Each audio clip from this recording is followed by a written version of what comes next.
حضرت ابو ہریرہ رضی اللہ تعالیٰ عنہ سے روایت ہے کہ ایک شخص رسول صلی اللہ علیہ وسلم کی خدمت میں آیا اور عرض کیا کہ یا رسول اللہ، میں نے اپنی بیٹی کا نکاح کر دیا ہے اور اسے اس کے خاوند کے پاس بھیجنا چاہتا ہوں، لیکن میرے پاس کوئی خوشبو نہیں ہے۔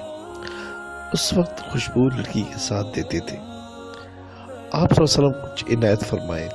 حضور صلی اللہ علیہ وسلم نے ارشاد فرمایا کہ میرے پاس کل ایک چوڑے منہ والی شیشی اور کسی درخت کی لکڑی میرے پاس لے آنا۔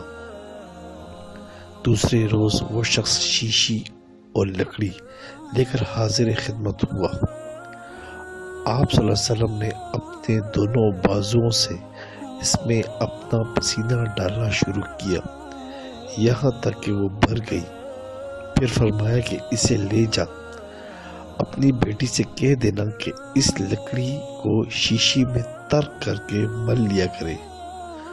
بس جب وہ آپ صلی اللہ علیہ وسلم کا پسینہ مبارک لگاتی تو تمام اہل مدینہ کو اس کی خوشبو پہنچتی، یہاں تک کہ ان کے گھر کا نام ہی خوشبوؤں والا گھر ہو گیا۔ ماشاءاللہ، سبحان اللہ۔